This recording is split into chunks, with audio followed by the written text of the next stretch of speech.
and the region bracing for more winter weather as another snowstorm could bring several inches of snow. All right, Jacqueline Matter live near 270 right now with a look at the conditions. Jacqueline, looks like you're right up around Gaithersburg. What's it looking like out there?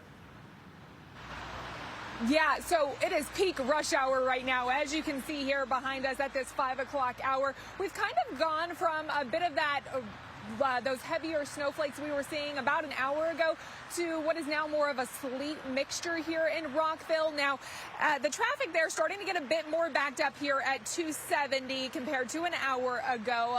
People's going a bit more slower here. But as we head into those overnight hours and this sleet mixture, this rain, these flurries start to come down, something to keep in mind, those icy road conditions, because, of course, we know how dangerous that can be as well. Now, another thing to keep in mind, something I know I've noticed from the past few winter storms we've had this January, a lot of people driving with snow on the roof of their cars or hoods. Make sure you want to clear that off completely. That's because it is so important to do so. In the state of Maryland, you could actually be held liable for contributing to an accident or damage if you don't do so.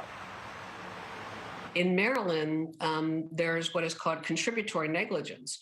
And so if, for example, you don't take those steps to be careful yourself and you were in an accident, even if the other party was also acting negligently, you would be barred from recovery if you too were deemed not to be acting reasonably under the circumstances.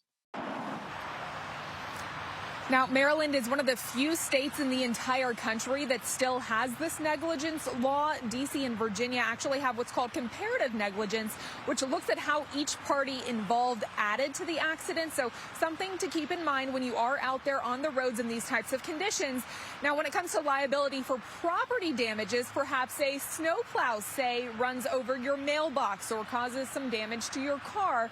Well, most county websites do have a place where you can file claims, but there are, of course, some strict guidelines as to what is and is not covered.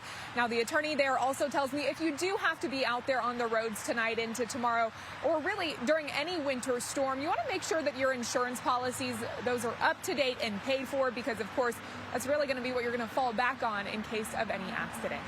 Back to you guys.